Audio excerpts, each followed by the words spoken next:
بسم اللہ الرحمن الرحیم۔ السلام علیکم دوستو، حضرت فاروق اعظم عمر بن خطاب رضی اللہ تعالی عنہ نے جب مسجد نبوی کی توسیع کا ارادہ فرمایا تو آس پاس کے بعض مکانات خرید لیے۔ جنوبی طرف حضرت عباس رضی اللہ تعالی عنہ کا مکان مسجد سے متصل تھا۔ حضرت عمر رضی اللہ تعالی عنہ نے حضرت عباس رضی اللہ تعالی عنہ سے کہا، اے ابو الفضل، مسلمانوں کی مسجد تنگ ہو گئی ہے، توسیع کے لیے میں نے آس پاس کے مکانات خرید لیے ہیں، آپ بھی اپنا مکان فروخت کر دیں اور جتنا معاوضہ کہیں میں بیت المال سے ادا کر دوں گا۔ حضرت عباس رضی اللہ تعالی عنہ نے کہا، میں یہ کام نہیں کر سکتا۔ دوبارہ حضرت عمر رضی اللہ تعالی عنہ نے کہا، 3 میں سے ایک بات مان لیں، اسے فروخت کر کے جتنا معاوضہ چاہیں لے لیں۔ نمبر 2، مدینہ میں جہاں کہیں آپ کو اس کے بدلے میں مکان دلوا دیا جائے گا۔ نمبر 3، یا پھر مسلمانوں کی نفع رسانی اور مسجد کی توسیع کی خاطر اسے وقف کر دیں۔ حضرت عباس رضی اللہ تعالی عنہ نے کہا، مجھے اس میں سے کوئی بات بھی منظور نہیں۔ حضرت عمر رضی اللہ تعالی عنہ نے دیکھا کہ مسئلے کا حل کسی صورت نہیں نکل رہا تو فرمایا، آپ جسے چاہیں فیصل مقرر کر لیں، وہ ہمارے اس معاملے کا تصفیہ کرا دیں۔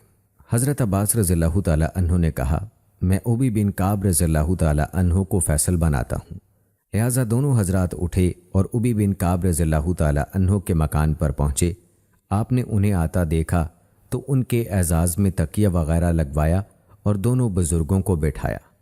دوستو، آج کی ویڈیو میں آپ کو اس واقعے کو تفصیل سے سنائیں گے کہ کیسے حضرت عمر رضی اللہ تعالی عنہ نے حضرت عباس رضی اللہ تعالی عنہ کا مکان لیا اور اسے مسجد نبوی کا حصہ بنایا، اور کیسے دیگر مکانات کو بھی مسجد نبوی کی توسیع کے لیے لیا، اور اسی طرح سے حضرت عمر رضی اللہ تعالی عنہ نے اپنے عہد میں مسجد حرام کی توسیع کی۔ اس بارے میں بھی آپ کو تفصیل سے بتائیں گے۔ اس کے علاوہ سیدنا عمر رضی اللہ تعالی عنہ کے دور خلافت میں بسائے جانے والے اہم ترین شہروں کا احوال بھی آج کی ویڈیو میں کریں گے، جن میں بصرہ، کوفہ، فسطاط اور دیگر کئی اہم شہروں کا تذکرہ آج کی ویڈیو میں ہم شامل کریں گے۔ تو آج کی یہ ویڈیو انتہائی اہم ہونے والی ہے، اس کو آخر تک لازمی دیکھیے گا۔ تو چلیے دوستو، آغاز کرتے ہیں اپنی آج کی اس ویڈیو کا۔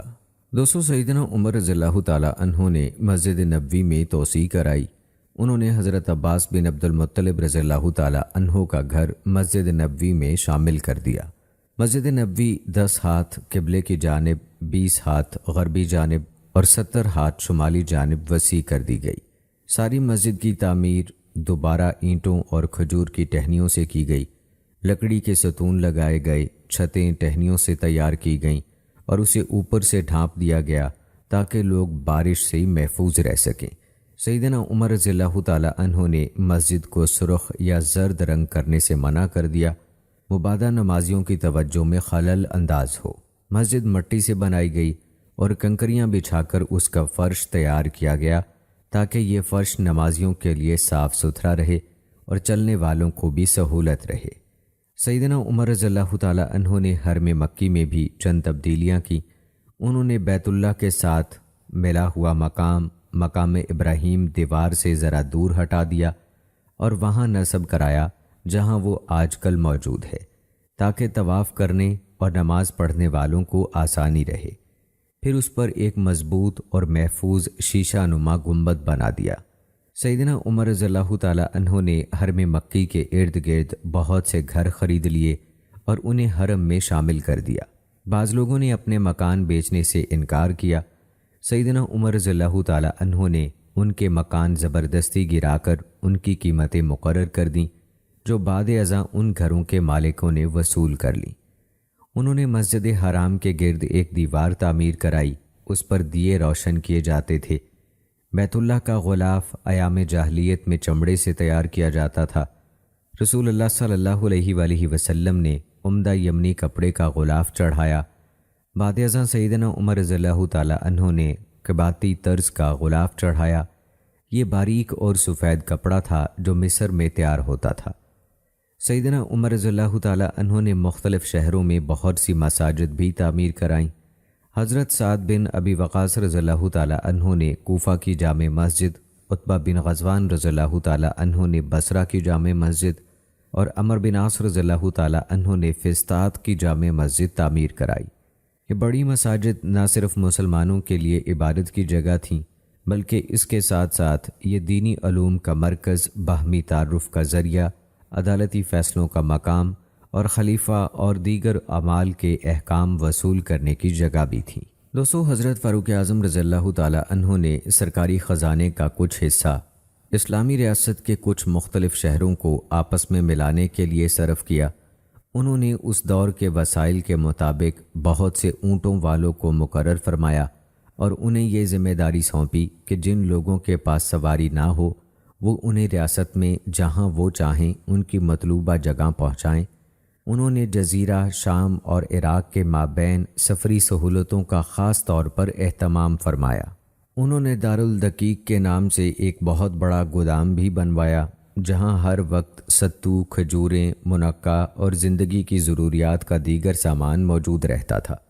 وہاں سے مسافروں اور مہمانوں کو مطلوبہ غذائی اجناس فراہم کی جاتی تھیں۔ سیدنا عمر رضی اللہ تعالی عنہ نے مکہ اور مدینہ کے درمیان پورے راستے میں مسافروں کے لیے نہایت سہولت بخش انتظامات فرمائے تاکہ دوران سفر میں ان کی ضرورتیں آسانی سے پوری ہو سکیں۔ انہوں نے آب رسانی کا خاص طور پر اہتمام فرمایا، جگہ جگہ پانی فراہم کرنے کے ٹھکانے بنوائے۔ اس طرح سے ایک جگہ سے دوسری جگہ پہنچنے والوں کو پانی آسانی سے میسر آنے لگا۔ حضرت فاروق اعظم رضی اللہ تعالی عنہ ہر معاملے میں قرآن مجید سے رہنمائی لیتے تھے۔ وہ سمجھتے تھے کہ آباد کاری ہی سے باہمی رابطے بڑھیں گے جن کے نتیجے میں امن پھیلے گا اور کسی مسافر کو سفر کے دوران زاد راہ اور پانی اپنے ساتھ رکھنے کی ضرورت نہیں ہوگی۔ سیدنا عمر رضی اللہ تعالی عنہ مختلف قبائل اور امال کی طرف بھی اس قسم کے احکام ارسال فرماتے تھے۔ کثیر بن عبداللہ اپنے باپ کے واسطے سے اپنے دادا سے بیان فرماتے ہیں کہ ہم 17 ہجری کو عمرہ ادا کرنے کے لیے سیدنا عمر رضی اللہ تعالی عنہ کی معیت میں محو سفر تھے۔ راستے میں خانہ بدوش لوگ ملے۔ انہوں نے عرض کیا کہ ہم مکہ اور مدینہ کے درمیان عمارتیں بنانا چاہتے ہیں کیونکہ اس علاقے میں کوئی عمارت نہیں ہے۔ سیدنا عمر رضی اللہ تعالی عنہ نے انہیں عمارتیں بنانے کی اجازت مرحمت فرمائی، تاہم یہ شرط عائد کی کہ مسافروں کو پانی اور سایہ فراہم کرنا ہوگا۔ سیدنا عمر رضی اللہ تعالی عنہ زمیوں سے کیے جانے والے معاہدوں میں بھی راستوں کی اصلاح کی شرائط عائد فرماتے تھے۔ ان کے بعض اعمال نے بھی ان کی اتباع میں ایسا ہی اقدام کیا۔ جب نہاوند فتح ہوا تو اہل ماہین، ماہ بہرزان اور ماہ دینار آئے۔ انہوں نے حذیفہ بن یمان رضی اللہ تعالی عنہ سے امان طلب کی اور جزیہ دینے کا اقرار کیا۔ انہوں نے دونوں علاقوں کے باشندوں سے معاہدہ کر لیا۔ اس معاہدے کا متن یہ ہے: بسم اللہ الرحمن الرحیم۔ یہ وہ امن نامہ ہے جو حذیفہ بن یمان نے اہل ماہ دینار کو لکھ دیا ہے۔ انہیں ان کی جان، اموال اور زمینوں کے بارے میں امان دے دی گئی ہے۔ انہیں اپنا دین چھوڑنے پر مجبور نہیں کیا جائے گا۔ ان کے اور ان کی شریعت کے مابین کوئی رکاوٹ نہ ڈالی جائے گی۔ یہ معاہدہ اس وقت تک برقرار رہے گا جب تک وہ مسلمانوں کے عامل کو سالانہ جزیہ ادا کرتے رہیں گے، اور یہ جزیہ ہر بالغ پر اس کے مال میں حسب وسعت لاگو ہوگا۔ مزید برآں ان کے لیے ضروری ہوگا کہ وہ مسافروں کی رہنمائی اور رستوں کی دیکھ بھال کریں گے۔ مسلمانوں کے لشکر جب وہاں سے گزریں گے تو ان کی ایک دن اور ایک رات مہمان نوازی کریں گے۔ ان کے ساتھ کسی قسم کی دغا بازی نہیں کریں گے۔ اگر کوئی دھوکہ کرے گا یا اس عہد نامے کو تبدیل کرنے کی کوشش کرے گا تو ہمارا ذمہ اس سے بری ہوگا۔ اس عہد نامے پر کیکا بن عمر رضی اللہ تعالی عنہ اور نعیم بن مقرن رضی اللہ تعالی عنہ نے بطور گواہ دستخط کیے اور یہ تحریر محرم 19 ہجری کو لکھی گئی۔ اس عہد نامے سے معلوم ہوتا ہے کہ سیدنا عمر رضی اللہ تعالی عنہ کے اعمال اصول شہریت سے کتنے آگاہ اور باخبر تھے۔ وہ وطن عزیز کی سیاست اور سلامتی کے تقاضوں کو خوب سمجھتے تھے اور آباد کاری کی اہمیت سے واقف تھے۔ انہوں نے اپنے زمانے کی ترقی کی دوڑ میں شامل ہونے والی تجارتی اور جنگجو قوموں کی طرح اپنی ضروریات کے تقاضے اچھی طرح سمجھ لیے تھے اور ان تقاضوں کا ایک حصہ زمیوں پر بھی لازم کر دیا تھا۔ سیدنا عمر رضی اللہ تعالیٰ عنہ 16 ہجری سے عراق کی سرزمین میں ترقیاتی کاموں میں مصروف رہے۔ انہوں نے مختلف شہروں کی آبادکاری کے لیے نہریں کھدوائیں، پل تعمیر کرائے اور راستے ہموار کرائے۔ اسی طرح اہل الرحا کے ساتھ معاہدہ ہوا۔ طے پانے والے عہد نامے میں ایاز بن غنم رضی اللہ تعالیٰ عنہ کی طرف سے رہا کے پادری کو لکھا گیا، بسم اللہ الرحمن الرحیم، لڑے بغیر ہمارے لیے شہر کے دروازے کھول دو۔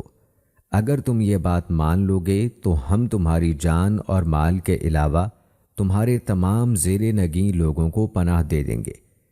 اس سلسلے میں تم پر ایک شرط یہ لاگو ہوگی کہ تم اپنے ہر شخص کے بدلے ہمیں 1 دینار اور گندم کی مخصوص مقدار ادا کرنے کے پابند ہوگے۔ مزید برآں تمہیں راستہ بھولے ہوئے لوگوں کی رہنمائی، پلوں کی دیکھ بھال، راستوں کی نگہبانی اور مسلمانوں کی خیر خواہی کرنی ہوگی۔ اس عہد نامے پر اللہ گواہ ہے اور اللہ ہی گواہ کافی ہے۔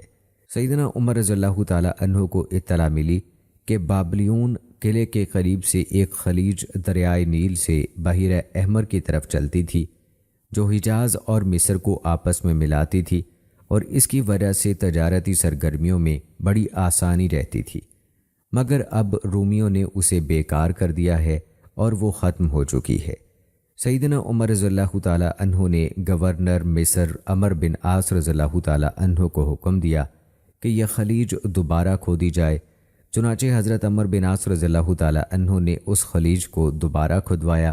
اس طرح حجاز کے شہروں اور مصر کے دارالخلافہ فسطاط کے درمیان راستے آسان ہو گئے اور دونوں سمندروں کے مابین تجارت پھلنے پھولنے لگی اور خوشحالی کا سامان پیدا ہو گیا۔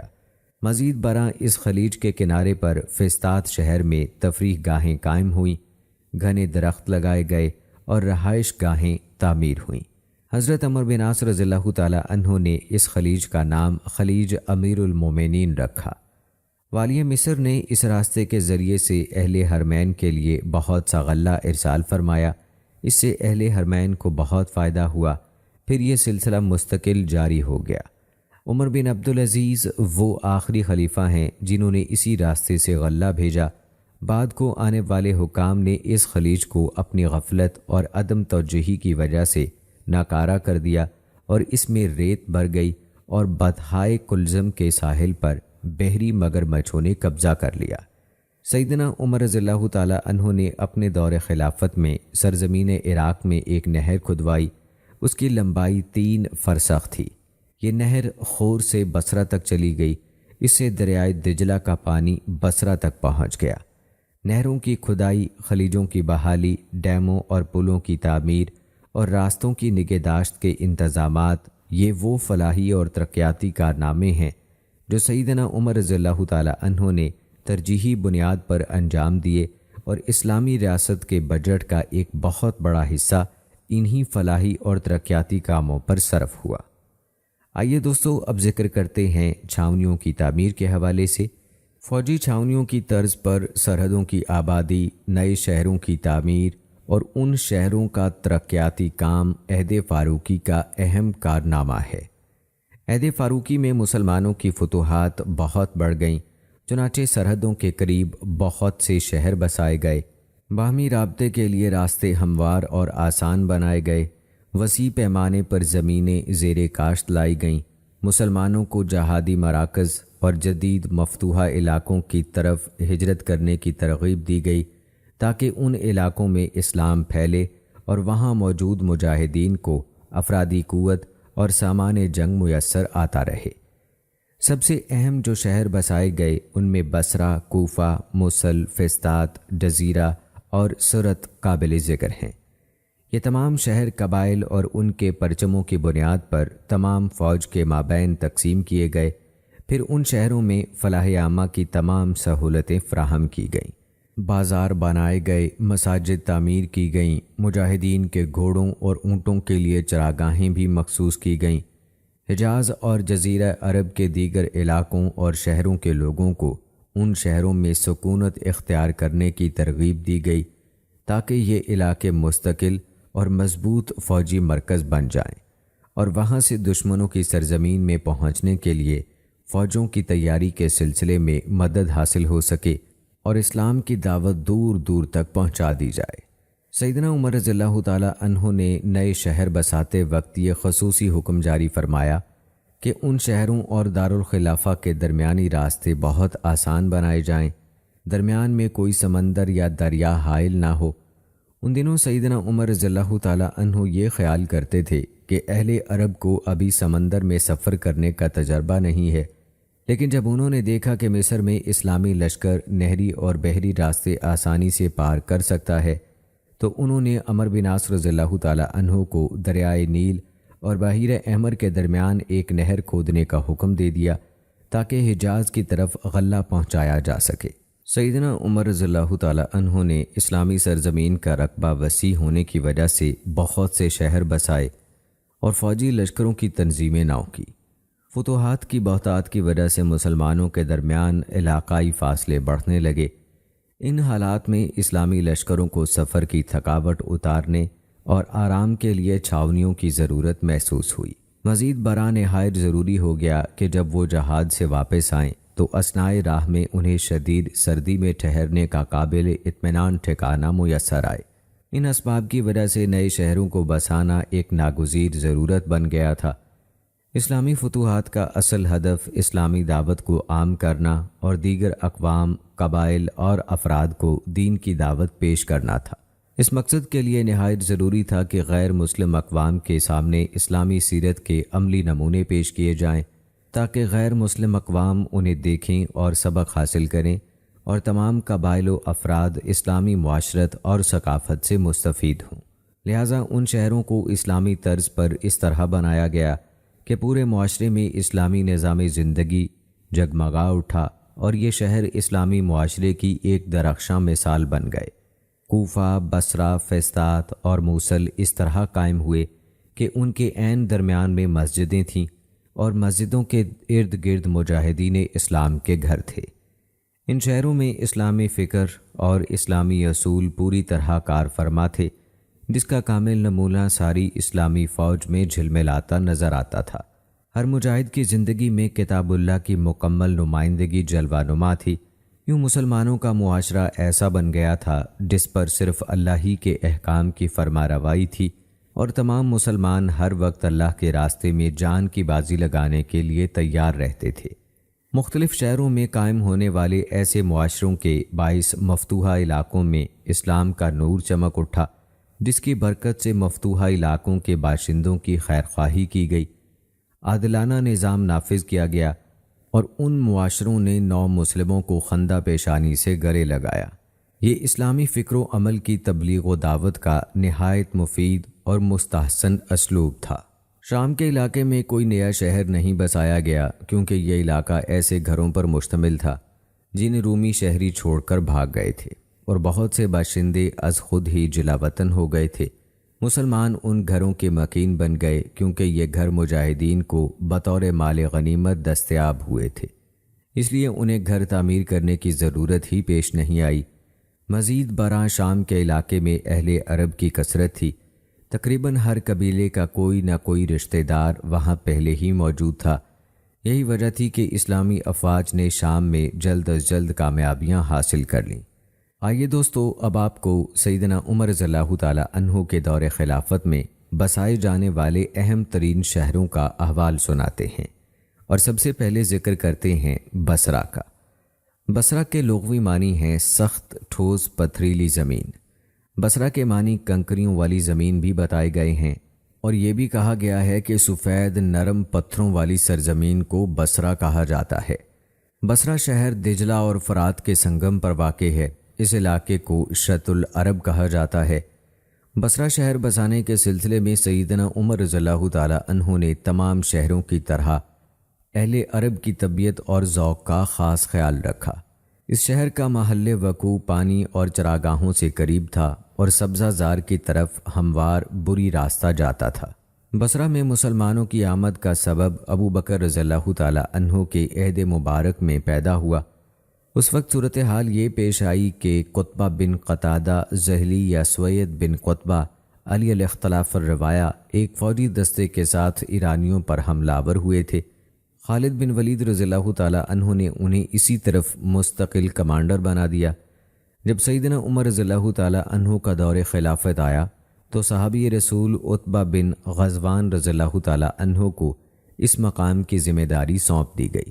عتبہ رضی اللہ تعالیٰ عنہ سابقون والاولون میں سے تھے۔ ان سے خالد بن ولید رضی اللہ تعالیٰ عنہ نے کہا، تم اس جانب سے اہل اہواز، ایرانیوں اور میسانیوں کو اپنے ساتھیوں کی مدد سے روک کر رکھو اور قطبہ یا سوید کو ان کے ساتھ تعاون کرنے کا حکم دیا۔ عتبہ رضی اللہ تعالیٰ عنہ 300 شاہ سواروں کو لے کر وہاں پہنچے۔ دوسری طرف قطبہ بکر بن وائل اور تمیم کے ہمراہ ان سے آ ملے۔ عتبہ رضی اللہ تعالیٰ عنہ ماہ ربیع الاول یا ربیع الاخر 14 ہجری میں وہاں پہنچے۔ عتبہ رضی اللہ تعالیٰ عنہ نے وہاں سے سیدنا عمر رضی اللہ تعالیٰ عنہ کی خدمت میں عریضہ لکھا اور بصرہ کی بنیاد رکھنے کی اجازت طلب کی، تو سیدنا عمر رضی اللہ تعالیٰ عنہ نے انہیں لکھا کہ ایسا مقام تلاش کرو جہاں پانی اور چراگاہ قریب ہو۔ اس ہدایت کی روشنی میں عتبہ رضی اللہ تعالیٰ عنہ نے اس جگہ کا انتخاب فرمایا جہاں آج بصرہ موجود ہے۔ انہوں نے سیدنا عمر رضی اللہ تعالیٰ عنہ کی خدمت میں لکھا، میں نے ایک ایسا مقام تلاش کر لیا ہے جو سبزہ زار کے قریب ہے اور اسے آگے پانی کے ذخائر موجود ہیں، ان میں بانس اور نرکل کثرت سے پایا جاتا ہے۔ اس خط کے جواب میں سیدنا عمر رضی اللہ تعالیٰ عنہ نے لکھا کہ ٹھیک ہے، تم اس مقام پر شہر آباد کرو۔ عتبہ رضی اللہ تعالیٰ عنہ وہاں پہنچے۔ انہوں نے بانسوں کی مدد سے ایک سادہ مسجد تیار فرمائی اور پھر مسجد کے ساتھ ایک دارالعمارہ تعمیر کرایا۔ پھر وہاں بانسوں کی کثرت سے استفادہ کرتے ہوئے مجاہدین نے ان بانسوں کی مدد سے 7 بڑی بڑی بیرکیں تعمیر کیں۔ وہ جب جہاد کی غرض سے جاتے تو ان بانسوں سے بنی ہوئی ان بیرکوں کو اکھاڑ دیتے تھے اور سارے بانس باندھ کر ایک جگہ رکھ دیتے تھے۔ جب واپس آتے تو دوبارہ انہیں نصب کر کے کھڑا کر لیتے تھے۔ ایک دفعہ اتفاقاً ان خشک نرکلوں کو آگ لگ گئی۔ انہوں نے عمر بن خطاب رضی اللہ تعالیٰ عنہ سے اینٹ کی عمارتیں بنانے کی منظوری طلب کی۔ اس وقت عتبہ رضی اللہ تعالیٰ عنہ وفات پا چکے تھے۔ ابو موسیٰ اشعری رضی اللہ تعالیٰ عنہ وہاں موجود تھے۔ 17 ہجری میں سیدنا عمر رضی اللہ تعالیٰ عنہ نے تعمیرات کی منظوری دی، لہٰذا ابو موسیٰ اشعری رضی اللہ تعالیٰ عنہ نے مسجد اور دارالعمارہ میں اینٹوں سے اور چھتیں نرکلوں سے بنائیں۔ بعد ازاں یہ چھتیں بھی پتھر اور اینٹوں سے بنا دی گئیں۔ انہوں نے تمام قبائل کے لیے محلوں کے نقشے بنا کر دے دیے اور سب سے بڑی سڑک وہاں سے نکالی جہاں باڑہ تھا اور اس کی چوڑائی 60 ہاتھ مقرر کی۔ علاوہ ازیں دیگر چھوٹی سڑکوں کی چوڑائی 20 ہاتھ مقرر کی گئی، جبکہ عام گلیوں کی چوڑائی 7 ہاتھ رکھی گئی اور نقشے میں ہر محلے کے درمیان ایک کھلی جگہ مختص کی گئی۔ یہ مجاہدین کے گھوڑے باندھنے کے علاوہ قبرستان کا کام بھی دیتی تھی۔ نقشے کے مطابق سب گھر ایک دوسرے کے ساتھ متصل رکھے گئے۔ سیدنا عمر رضی اللہ تعالیٰ عنہ نے ابو موسیٰ اشعری رضی اللہ تعالیٰ عنہ کو اہل بصرہ کے لیے ایک نہر کھدوانے کا بھی حکم دیا۔ ابو موسیٰ رضی اللہ تعالیٰ عنہ نے نہر ابلا کھدوائی، پھر اسے بصرہ کی طرف 3 فرسخ تک دراز کیا۔ ان اقدامات سے معلوم ہوتا ہے کہ شہروں کی نقشہ بندی میں بھی مسلمانوں کو سبقت حاصل ہے۔ اہل بصرہ ابلا، دست اور میسان کی فتوحات کی وجہ سے خوشحال ہو گئے تھے۔ لوگ اس خوشحالی کو دیکھ کر بصرہ کی طرف راغب ہوئے۔ نئے آنے والے صرف خوشحالی کے طلبگار تھے، جبکہ پہلے آنے والے مجاہدین تھے۔ اس طرح وہاں تجار اور قبائل کا اخلاط ہوا اور بصرہ کی آبادی بہت بڑھ گئی۔ دوستو، سیرت نگاروں نے تاریخی روایات کی روشنی میں لکھا ہے کہ سیدنا عمر رضی اللہ تعالیٰ عنہ نے نئے شہر بساتے وقت جن فوجی اور اقتصادی امور کا خیال رکھا وہ یہ تھے: نمبر 1، عرب سرزمین کی سرحدوں سے قریبی علاقوں کا انتخاب تاکہ یہ شہر عرب اور عجم کے درمیان مضبوط قلعوں کی حیثیت اختیار کر جائیں اور دشمن ان مضبوط قلعوں کو عبور نہ کر سکیں۔ نمبر 2، اہل عرب کی طبیعت سے مطابقت خاص طور پر ملحوظ رکھی گئی، کیونکہ اس وقت اہل عرب جہاد فی سبیل اللہ کے روح رواں تھے۔ وہ اونٹوں کی وجہ سے چراگاہوں والی سرزمین کے علاوہ کہیں اور بسیرا نہ کر سکتے تھے۔ نمبر 3، عرب سرزمین کی بری جانب کی ایک طرف کا انتخاب تاکہ عرب والوں کو ایک طرف تو اپنے جانوروں کے لیے چارہ میسر آئے اور دوسری طرف یہ جگہ اہل عجم کے نزدیک سبزہ اور پانی کے قریب ہو تاکہ ان شہروں سے دودھ، روٹی، پھل اور گندم وغیرہ حاصل کر سکیں۔ سیدنا عمر رضی اللہ تعالیٰ عنہ نے جب بصرہ شہر بسانے کے سلسلے میں عتبہ بن غزوان رضی اللہ تعالیٰ عنہ کا خط پڑھا تو فرمایا، یہ زمین سرسبز ہے، چشموں، چراگاہوں اور ایندھن والے علاقوں کے قریب ہے۔ اس سے معلوم ہوا کہ سیدنا عمر رضی اللہ تعالیٰ عنہ کے احکام و اقدامات جنگی، سیاسی اور آبادیوں کی مضبوط منصوبہ بندی کے لحاظ سے انتہائی مناسب تھے تاکہ امن اور جنگ دونوں حالتوں میں کوئی پریشانی نہ اٹھانی پڑے۔ اس منصوبہ بندی سے پانی کے سرچشمے بھی محفوظ ہوئے، غذائی امداد کے راستے بھی قریب ہوئے اور اہل مصر کے لیے ایندھن جیسی ضرورت کے وسیع ذخائر بھی میسر آئے۔ نئے شہر بسانے کے سلسلے میں سیدنا عمر رضی اللہ تعالیٰ عنہ یہ تاکید بھی فرماتے تھے کہ وہاں کوئی دشوار قدرتی رکاوٹ مثلاً سمندر وغیرہ نہ ہو تاکہ دارالخلافہ سے اسلامی افواج کو وہاں بروقت مدد باہم پہنچانے میں کوئی رکاوٹ حائل نہ ہو۔ شہر بساتے وقت آبادیوں کے لیے ایسی منصوبہ بندی بھی کی گئی جن میں فوجیوں کی قبائلی حیثیت پیش نظر رکھی گئی۔ ہر قبیلے کے گھر ایک دوسرے کے پڑوس میں بنائے گئے۔ دوستو، بصرہ کے بعد ذکر کرتے ہیں کوفہ کا۔ تقریباً تمام مورخین اس بات پر متفق ہیں کہ کوفہ شہر کے بانی سعد بن ابی وقاص رضی اللہ تعالی عنہ تھے۔ انہوں نے کوفہ کے لیے موجودہ سرزمین منتخب فرمائی۔ انہوں نے جب ایرانیوں کے خلاف مدائن کی فتح کے بعد بہت سی کامیابیاں حاصل کر لیں تو بعد ازاں یہ شہر بسایا۔ کوفہ شہر بساتے وقت ان تمام امور کا خیال رکھا گیا جو بصرہ شہر بساتے وقت رکھا گیا تھا۔ فوجی ضروریات نے حضرت سعد رضی اللہ تعالیٰ عنہ کو مجاہدین کے لیے خیمہ بستیاں بسانے پر مجبور کر دیا تھا۔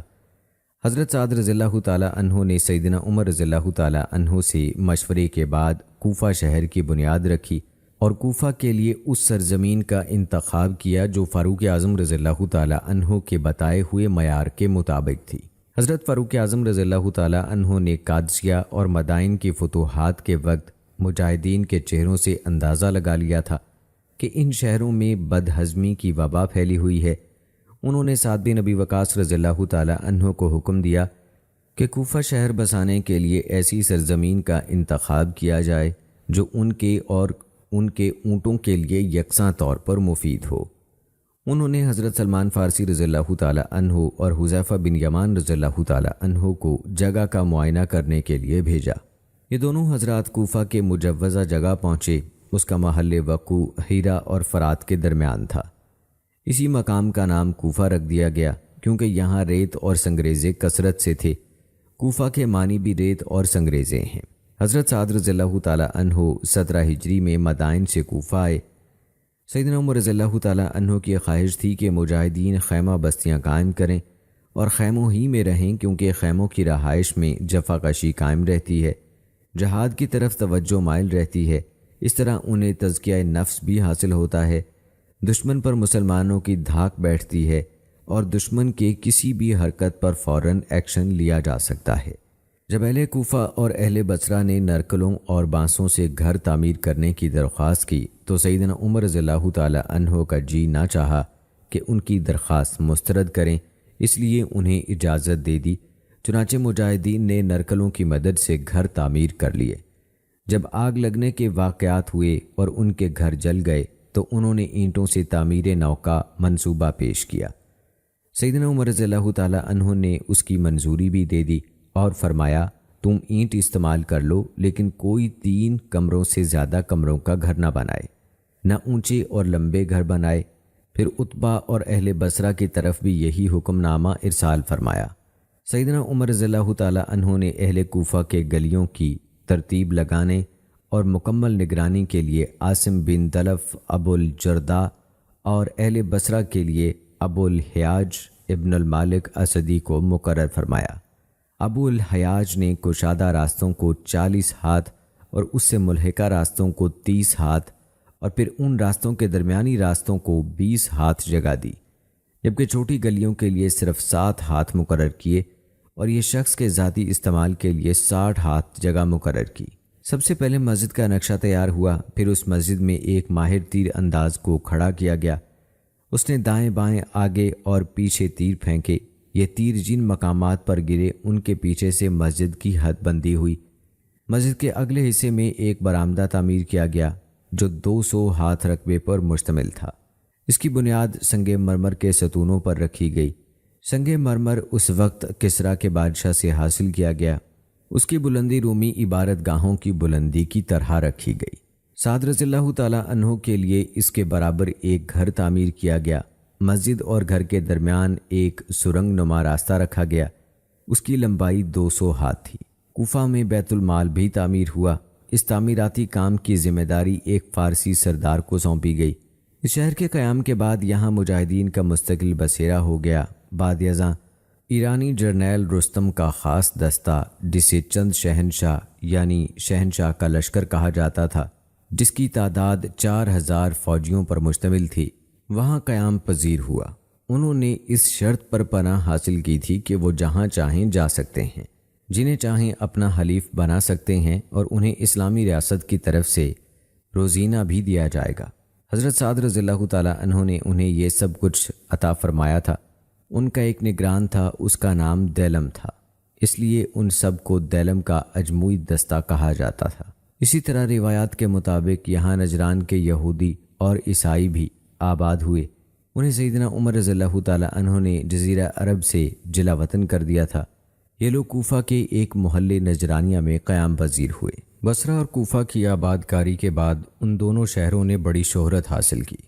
ساری ریاست میں خصوصاً فوجی مہارت اور علم و ادب میں برتری کے حوالے سے ان کا خوب چرچا ہوا۔ ایک دور ایسا آیا کہ دارالخلافہ ہی کوفہ منتقل ہو گیا۔ حضرت علی رضی اللہ تعالیٰ عنہ نے اس وقت جب کہ امت اسلامیہ کی طاقت ان شہروں میں منتقل ہو چکی تھی، کوفہ کو دارالخلافہ منتخب فرمایا۔ سیدنا عمر رضی اللہ تعالیٰ عنہ نے بصرہ اور کوفہ کی درست اور مضبوط بنیادوں پر منصوبہ بندی فرمائی تھی۔ انہوں نے ان شہروں کے راستوں کو کشادہ رکھا اور ان کا ایک خوبصورت نظام تخلیق کیا جو سیدنا عمر رضی اللہ تعالیٰ عنہ کے نظریہ آبادیات کے عنوان سے ہمیشہ ان کی عظمت کا آئینہ دار رہے گا۔ کوفہ کا شہر بیک وقت شہریوں اور بادیہ نشینوں کے لیے یکساں طور پر موزوں تھا۔ یہاں کی آب و ہوا بے حد صحت بخش تھی، کیونکہ راستوں کی کشادگی شہروں کے لیے وہی حیثیت رکھتی تھی جو بدن کے لیے پھیپھڑوں کی حیثیت ہے۔ سیدنا عمر رضی اللہ تعالیٰ عنہ لوگوں کو خیموں میں رہنے کی ترغیب دیتے تھے، کیونکہ رہائش کے لیے یہ انداز مجاہدانہ بروقت اقدام کے لیے موزوں اور دشمن پر روب طاری کرنے کے لیے بہت مناسب تھا۔ مگر وقت کی رفتار کے ساتھ ساتھ لوگوں نے وہاں پکی اینٹ سے عمارتیں بنا لیں۔ اور دوستو، اب تذکرہ کرتے ہیں فسطاط کا۔ جس طرح حضرت سعد بن ابی وقاص رضی اللہ تعالیٰ عنہ کوفہ شہر کے بانی مانے جاتے ہیں، اسی طرح عمر بن عاص رضی اللہ تعالیٰ عنہ فسطاط شہر کے بانی تصور کیے جاتے ہیں۔ جب انہوں نے اسکندریہ فتح کر لیا تو وہیں مستقل قیام کا ارادہ کر لیا۔ عمر بن خطاب رضی اللہ تعالیٰ عنہ نے انہیں لکھا کہ جب تک میں تمہارے پاس نہ پہنچ جاؤں تم سمندر کے پار نہ جانا۔ چنانچہ وہ سکندریہ سے فسطاط پہنچے۔ حضرت عمر بن عاص رضی اللہ تعالیٰ عنہ نے سب سے پہلے فسطاط میں ایک مسجد تعمیر کرائی۔ اس کے علاوہ سکندریہ میں بھی مسجد تعمیر کرائی، جبکہ فسطاط والی مسجد انہی کے نام سے مشہور ہوئی۔ پھر انہوں نے عمر بن خطاب رضی اللہ تعالیٰ عنہ کے لیے ایک گھر تعمیر کرایا، اسے انہوں نے دارالخلافہ قرار دیا۔ سیدنا عمر رضی اللہ تعالیٰ عنہ نے لکھ بھیجا کہ اس عمارت کو مسلمانوں کا بازار بنا دو۔ ابن عبد الحکم کی روایت کے مطابق عمر بن عاص رضی اللہ تعالیٰ عنہ نے مسجد کے قریب اپنے لیے 2 گھر تعمیر کرائے۔ ابن عبد الحکم فرماتے ہیں حضرت عمر بن عاص رضی اللہ تعالیٰ عنہ نے اپنے اس گھر کا نقشہ تیار کرایا جو آج کل بھی اسی مسجد کے دروازے کے قریب واقع ہے۔ مسجد اور اس گھر کے درمیان ایک راستہ بھی ہے، دوسرا گھر راستے کی دوسری طرف سے متصل تھا۔ جب سیدنا عمر رضی اللہ تعالیٰ عنہ نے انہیں ایک گھر منہدم کرنے کا حکم دیا تو وہ دونوں گھروں میں سے کبھی ایک کو دارالاقامہ اور دوسرے کو دارالامارہ کے طور پر استعمال کر لیتے۔ حضرت عمر بن عاص رضی اللہ تعالیٰ عنہ نے اپنے ساتھ موجود بہت سے کبار صحابہ کرام رضوان اللہم اجمعین کو اس کام پر لگا دیا کہ وہ مختلف قبائل کی جداگانہ حیثیت پیش نظر رکھ کر نقشہ بنائیں۔ چنانچہ انہوں نے نقشے میں ہر قبیلے کے لیے علیحدہ علیحدہ رہائش گاہیں متعین کیں۔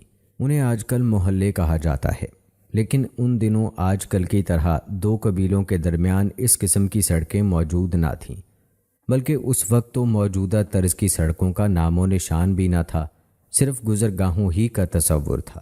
نقشہ تیار کرنے والی کمیٹی میں معاویہ بن خدیج تجدیبی، شریک بن سمی غطفی، عمر بن محرم خولانی اور حویل ناشرہ معافری شامل تھے۔ انہوں نے لوگوں کو زمینیں دیں اور قبائل کی جداگانہ حیثیت قائم رکھی۔ یہ کام 21 ہجری میں انجام پایا۔ اس شہر کے تمام محلوں کا ذکر مشکل ہے، لیکن ان میں چند اہم گلی محلوں کے نام یہ ہیں: اسلم، لیتون، بنو معاذ، بلی، بنو بحر، مہرہ، لخم، غافق، صدف، مراد، یافی اور معفر۔ ان محلوں میں دیگر قبائل کے علاوہ اشری لوگ بھی آباد تھے۔ ان تمام قبائل کے ذکر سے معلوم ہوتا ہے کہ اسلامی فتوحات میں بہت سے عربی اور غیر عربی قبائل شامل تھے۔ نیز ان کے حوالے سے وہاں آباد محلوں کی کثرت اور ہر قبیلے کی خاص جگہ متعین ہونے کے سبب باہمی محبت، روزمرہ کے معاملات میں شراکت اور باہمی تعاون کا پتہ چلتا ہے۔ مزید برآں ان قبائل کی ترتیب آباد کاری سے عمر بن عاص رضی اللہ تعالی عنہ کی اعلیٰ تنظیمی صلاحیتوں کا علم بھی ہوتا ہے۔ ان قبائل کے درمیان مسجد تعمیر کی جاتی تھی۔ ابن ظہیرہ اپنی کتاب الفضائل الباہرہ میں لکھتے ہیں کہ ابن زولاق نے وہاں موجود بہت سی مسجدوں کا ذکر کیا ہے۔ ان میں سر فہرست عمر بن عاص رضی اللہ تعالی عنہ کے نام سے منسوب مسجد تھی، اور باقی مساجد بھی دیگر ممتاز لوگوں کے نام سے موسوم تھیں۔ انہوں نے مزید لکھا ہے کہ مصر میں صحابہ کرام رضوان اللہ اجمعین کی تعمیر کردہ مساجد کے علاوہ بھی بہت سی مسجدیں تھیں۔ انہیں فتوحات کے بعد تعمیر کیا گیا۔ ان مسجدوں کی تعداد تقریباً 233 تھی۔ وہ سب اپنے خاندان اور قبائل کے حوالے سے بنائی گئی تھیں۔ حضرت عمر بن عاص رضی اللہ تعالی عنہ کو فسطاط شہر بسانے کے سلسلے میں بڑی موزوں سرزمین میسر آئی۔ یہ زمین ایک طرف تو شمالاً جنوباً دریائے نیل کے قریب تھی، دوسری طرف وہاں سے دارالخلافے کی طرف آمد و رفت کا راستہ بہت آسان تھا۔ اور دوستو، فسطاط کے بعد آئیے اب ذکر کرتے ہیں لیبیا کا۔ مصر کی فتح کے بعد غربی مصر کا مقام برکہ مجاہدین اسلام کے لیے ایک کمین گاہ کی حیثیت اختیار کر چکا تھا۔ وہاں سے عمر بن عاص رضی اللہ تعالی عنہ نے اپنے لشکروں کو لے کر طرابلس کی طرف پیش قدمی کی۔ سب سے پہلے برقہ اور طرابلس کے واقع درمیان علاقہ سرت کے لوگوں کو مطیع کیا۔ آپ کو بتاتے چلیں کہ سرت لیبیا کا ہی دوسرا نام ہے۔ یہ شہر اسلامی افواج کے لیے ہمیشہ ایک محفوظ مستقر کا کام دیتا رہا۔ عقبہ بن نافع رضی اللہ تعالی عنہ نے اسلام کی اشاعت کے لیے یہیں سے اپنی حوصلہ مند سپاہ کو آگے بڑھایا اور فزان، ودان، زویلہ اور سوڈان پر لشکر کشی کی۔ بہت سے صحابہ کرام رضوان اللہ اجمعین اور علماء تابعین کی جماعتیں محض اللہ تعالیٰ کی رضا کے لیے ان شہروں میں پہنچیں۔ وہاں دعوت و تبلیغ اور جہاد فی سبیل اللہ کے میدانوں میں سرگرم رہیں، اور ساتھ ساتھ لوگوں کو قرآن و سنت کی تعلیم دینے کا مقدس فرض بھی انجام دیتی رہیں۔ مدینہ منورہ، بصرہ، کوفہ، دمشق اور فسطاط اس قدر پرکشش شہروں کی حیثیت اختیار کر گئے کہ لوگ علم کی طلب اور جہاد میں شرکت کے لیے ان شہروں میں کھنچے چلے آتے تھے۔ بہت سے لوگ اسلامی افواج میں شامل ہونے کے لیے اپنے نام لکھوانے آتے تھے۔ تجارت اور کئی دوسرے پیشوں سے وابستہ لوگ بھی وہاں جا پہنچے۔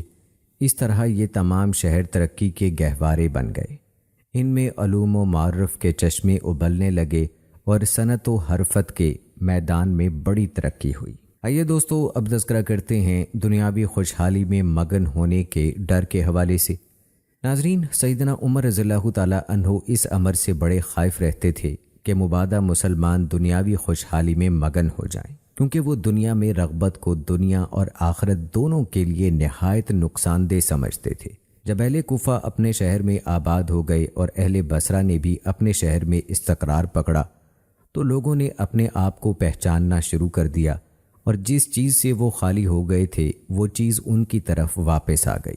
پھر اہل کوفہ نے سیدنا عمر رضی اللہ تعالی عنہ سے نرکلوں سے عمارتیں بنانے کی اجازت مانگی، تو اہل بصرہ نے بھی ایسی ہی اجازت طلب کی۔ اس موقع پر سیدنا عمر رضی اللہ تعالیٰ عنہ نے فرمایا تھا، لوگو، معسکر میں رہنا تمہاری لڑائی کے لیے زیادہ تیز کرنے والا ہے اور زیادہ مناسب ہے۔ اس طرح جہاد کے لیے مستعدی رہے گی اور یہ چیز تمہاری روح کے لیے پاکیزگی کا باعث بنے گی۔ مگر میں تمہاری مخالفت نہیں کرنا چاہتا، مجھے بتاؤ یہ نرکل کیا ہوتا ہے؟ لوگوں نے کہا کہ نرکل ایک خودرو کانٹے دار بوٹی ہے جو پانی پڑنے سے سخت ہو جاتی ہے۔ یہ سن کر سیدنا عمر رضی اللہ تعالیٰ عنہ نے فرمایا، جس طرح چاہو مکان بنا لو۔ چنانچہ بصرہ اور کوفہ والوں نے نرکل کی مدد سے تعمیرات کر لیں۔ بعد ازاں جب کوفہ اور بصرہ دونوں شہروں میں آگ لگنے کے واقعات پیش آئے، خاص طور پر کوفہ میں تو آگ اس قدر پھیلی کہ چھپر بھی جل کر راکھ ہو گئے اور نرکلوں کا ایک گٹھا بھی باقی نہ بچا۔ لوگ اس آگ کی ہولناکی کا تذکرہ کرنے لگے۔ حضرت سعد رضی اللہ تعالیٰ عنہ نے کچھ لوگوں کو سیدنا عمر رضی اللہ تعالیٰ عنہ کی خدمت میں بھیجا تاکہ وہ ان سے اینٹوں سے عمارت تعمیر کرنے کی اجازت لے آئیں۔ ان لوگوں نے سیدنا عمر رضی اللہ تعالیٰ عنہ کو آگ لگنے کا قصہ سنایا۔ لوگ سیدنا عمر رضی اللہ تعالیٰ عنہ کے مشورے کے بغیر کوئی کام نہیں کرتے تھے۔ سیدنا عمر رضی اللہ تعالیٰ عنہ نے جب آگ کا قصہ سنا تو اینٹ کے مکان بنانے کی اجازت دے دی اور فرمایا، تم میں سے کوئی بھی 3 سے زیادہ کمروں پر مشتمل گھر تعمیر نہ کرے، نہ بلا وجہ ایک دوسرے سے بڑھ کر تعمیرات کی جائیں۔ نبی اکرم صلی اللہ علیہ وآلہ وسلم کی سنت کو لازم پکڑو، اس طرح تم دنیا میں عزت و ریاست کے حقدار قرار پاؤ گے۔ یہ ہدایات سن کر لوگ واپس کوفہ آئے اور سیدنا عمر رضی اللہ تعالیٰ عنہ کے مشورے پر عمل کیا۔ سیدنا عمر رضی اللہ تعالیٰ عنہ نے عتبہ رضی اللہ تعالیٰ عنہ اور اہل بصرہ کو بھی ایسا ہی حکم نامہ جاری فرمایا۔ سیدنا عمر رضی اللہ تعالیٰ عنہ نے یہ بھی طے کیا کہ عمارتوں کو میانہ روی سے زیادہ اونچا نہ کیا جائے۔ لوگوں نے پوچھا کہ یہ میانہ روی کیا چیز ہے، تو انہوں نے فرمایا، جس میں نہ فضول خرچی ہو اور نہ حد اعتدال سے باہر نکلو۔ ناظرین، اس واقعے سے معلوم ہوتا ہے کہ یہ تمام مقدس ہستیاں دنیاوی وجاہتوں سے بے پرواہ تھیں۔ وہ تو صرف ایسے گھر چاہتے تھے جو انہیں دھوپ، بارش، سردی اور گرمی سے بچا سکیں۔ وہ بڑے بڑے پرتعیش محلات کے ہرگز آرزو مند نہ تھے۔ اولاً انہوں نے بانس اور نرکلوں ہی کے مکانات بنانے پر اکتفا کیا جو وہاں وافر مقدار میں میسر تھے، لیکن جب ان مکانوں کو آگ لگ گئی تو بامر مجبوری وہ اینٹوں کے مکان بنانے لگے۔ اس کے باوجود سیدنا عمر رضی اللہ تعالیٰ عنہ دنیاوی رغبت سے بہت خائف تھے۔ وہ بلا وجہ عمارتوں کی تعمیر کے خلاف تھے۔ انہیں خدشہ تھا کہ کہیں لوگ اسی شوق میں مبتلا نہ ہو جائیں۔ سیدنا عمر رضی اللہ تعالیٰ عنہ کا یہ انداز فکر دراصل ان کی فراست اور پیش بینی کا آئینہ دار تھا۔ ان کے دماغ پر مستقبل کے اس خطرے کی پرچھائیاں پڑنے لگی تھیں کہ فتوحات کے بعد جب امت مسلمہ مالدار ہو جائے گی تو پختہ اینٹوں کے ایوان بنانے لگے گی۔ اس خطرے کے سدباب کے لیے انہوں نے ہمیشہ امت مسلمہ کو فضول خرچی سے روکا اور دنیاوی تعیشات سے دور بھاگنے کی تاکید فرمائی۔ وہ ہمیشہ میانہ روی کی زندگی بسر کرنے کی تلقین فرماتے تھے۔ سیدنا عمر رضی اللہ تعالیٰ عنہ کے ارشادات کے مطابق سب سے بری عمارت وہ ہے جو فضول خرچی کے قریب ہو اور میانہ روی کی حدود سے خارج ہو گئی ہو۔ فضول خرچی کا سب سے بڑا مظہر تعمیرات کا شوق پالنا ہے، کیونکہ عمارات کی تعمیر دولت اور وقت دونوں کے خرچ کی متقاضی ہوتی ہے۔ جب انسان ان کاموں میں مصروف ہو جاتا ہے تو پھر کسی اور کام کا نہیں رہتا۔ ہر چند سیدنا عمر رضی اللہ تعالیٰ عنہ لمبی چوڑی عمارتوں کے قائل نہ تھے۔ وہ لوگوں کو ان کاموں سے روکنا چاہتے تھے، لیکن وہ ایسی عمارت بنانے کے مخالف بھی نہ تھے جو کم سے کم مدت میں تیار ہو جائے۔ ہمارے آج کل کے زمانے میں عمر عزیز کے بہت سے سال عمارتیں بنانے ہی میں صرف ہو جاتے ہیں۔ بسا اوقات تو اس کام میں اتنی وسعت آ جاتی ہے کہ آدمی اپنا بہت سا قیمتی مال عمارت کو بنانے ہی میں صرف کر دیتا ہے۔ دوستو، اکثر یہ بھی دیکھنے میں آیا ہے کہ سالہ سال گزر جاتے ہیں مگر بڑے بڑے بنگلے اور بلڈنگز بنوانے والے حضرات کو زکوٰۃ ادا کرنے کا خیال بھی نہیں آتا۔ اس کی وجہ یہی ہے کہ عالی شان بلڈنگز اور بنگلے بنوانے والے اپنی عمارات کو جمال و کمال کا اعلیٰ نمونہ دیکھنے ہی کی فکر میں رہتے ہیں تاکہ وہ اپنے اعلیٰ معیار زندگی کا فخریہ مظاہرہ کر سکیں۔ اس دھن میں وہ اپنی قیمتی زندگی کے سالہ سال گنوا دیتے ہیں اور اسلامی فرائض کو فراموش کر بیٹھتے ہیں۔ انہیں یہ خیال ہی نہیں آتا کہ وہ اپنے مال کی زکوٰۃ دیں اور مجاہدین فی سبیل اللہ پر بھی کچھ خرچ کریں۔ کبھی کبھار تو وہ اسلام کے بنیادی رکن نماز اور دینی علم حاصل کرنے میں بھی کوتاہی کر جاتے ہیں۔ دوستو، سیدنا عمر رضی اللہ تعالی عنہ نے اہل کوفہ اور اہل بصرہ کو تاکید فرمائی تھی کہ تم فضول خرچی کے قریب مت جانا اور حد اعتدال سے تجاوز نہ کرنا۔ ان کے ارشاد سے واضح ہوتا ہے کہ شرعی عمارت وہ ہے جس کا بنانے والا فضول خرچ نہ ہو، یعنی وہ شرعی حد سے تجاوز نہ کرے اور اعتدال کے حد سے باہر نہ نکلے۔ سیدنا عمر رضی اللہ تعالی عنہ نے ان لوگوں کے لیے ان کی باقاعدہ حد بندی کر دی، کیونکہ ہر شہر کے لوگوں کا اپنا اپنا ایک ظرف اور ذوق تھا جس کے زیر اثر وہ فضول خرچی، اعتدال پسندی یا کنجوسی سے کام لے سکتے تھے۔ لہٰذا سیدنا عمر رضی اللہ تعالی عنہ نے میانہ روی اور اعتدال پسندی ہی کا حکم دیا تاکہ وہاں کے معتدل اور متشرع لوگ میانہ روی ہی کو اپنا معیار بنا لیں۔ اسی طرح سے حضرت عمر رضی اللہ تعالی عنہ اتباع سنت کے بارے میں حکم دیا کرتے تھے۔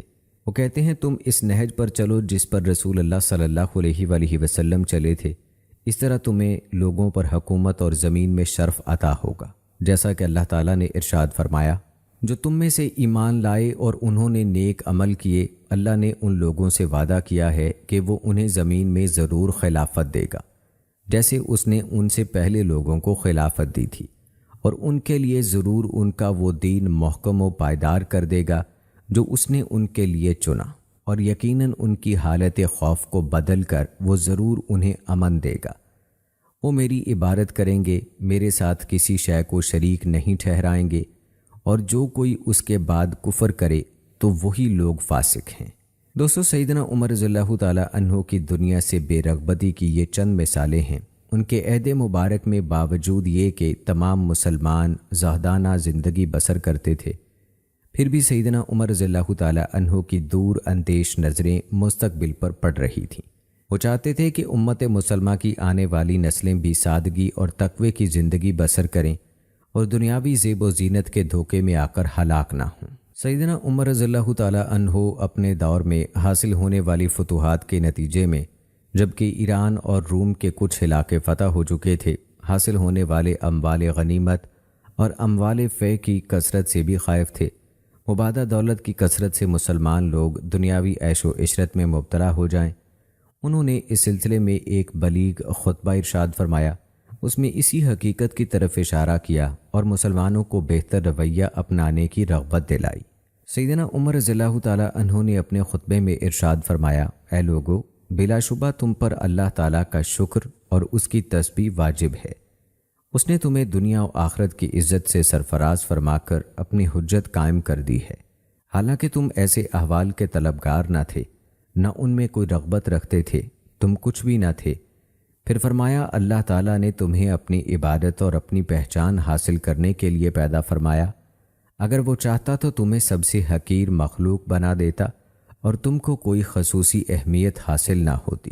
اللہ نے تمہارے لیے بحر و بر مسخر فرمائے اور پاکیزہ رزق عطا فرمایا تاکہ تم ہر دم اس کا شکر ادا کرو۔ اللہ سبحانہ و تعالیٰ نے تمہارے کان اور آنکھیں بنائیں، تمہیں ایسی نعمت عطا فرمائیں جو اس نے تمہارے علاوہ تمام بنو آدم کو بھی عطا فرمائیں، اور بعض ایسی نعمتوں سے بھی نوازا جو صرف تمہارے جیسے معتدین افراد کو مرحمت فرمائیں۔ رفتہ رفتہ یہ نعمتیں تمہارے ہر خاص و عام کے لیے وسیع ہو گئیں، تمہارے ریاست کے ہر طبقے تک پہنچ گئیں۔ یہ خصوصی نعمتیں جو تمہارے صرف ایک فرد کو حاصل ہیں، اگر اللہ تعالیٰ انہیں سب لوگوں میں تقسیم فرما دے تو وہ سب لوگ اس کا شکر ادا کرنے سے قاصر رہیں۔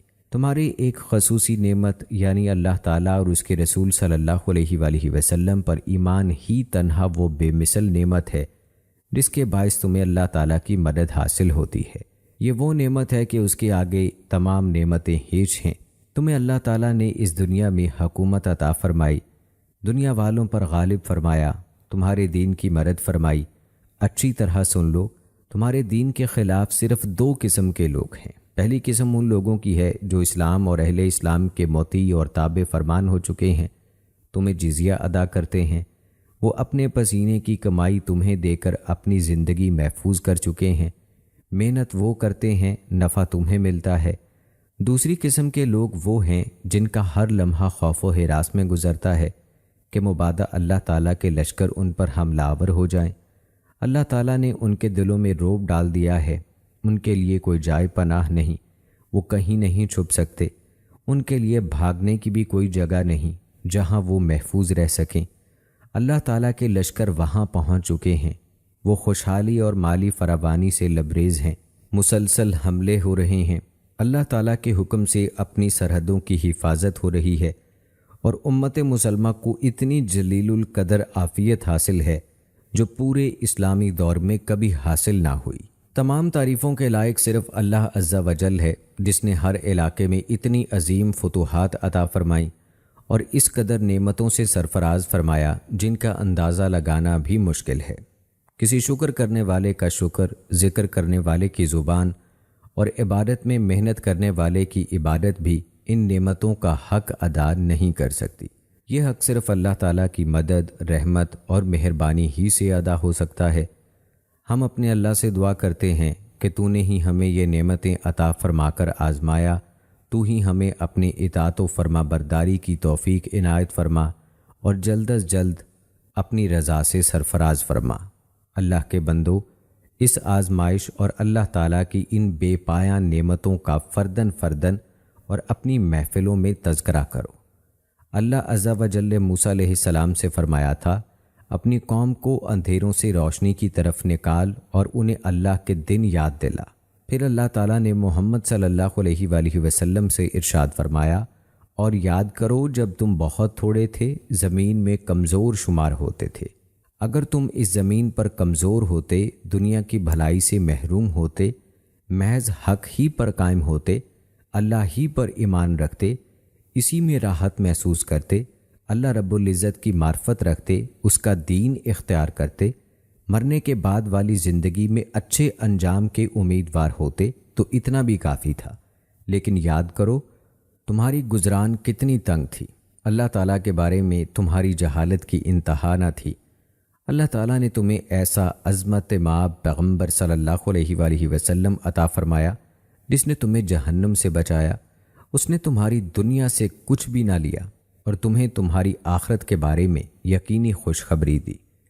تم بہت تنگ گزران کے سبب اس دنیا سے اپنا حصہ وصول کرنے کے زبردست خواہش مند تھے اور یہ بھی چاہتے تھے کہ تم لوگوں پر غالب آ جاؤ۔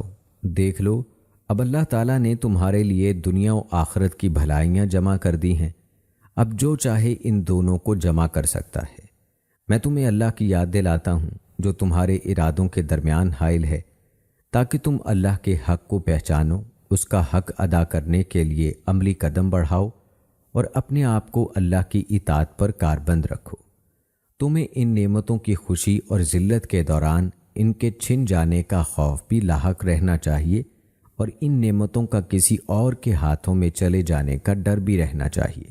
یہی وہ طریقہ ہے جو نعمتوں کے حصول اور ان میں اضافے کا سب سے زیادہ مؤثر ذریعہ بنتا ہے۔ اے لوگو، تمہیں بھلے کاموں کی نصیحت کرنا اور برے کام سے روکنا مجھ پر فرض لازم ہے، بس میں نے اپنا فرض ادا کیا۔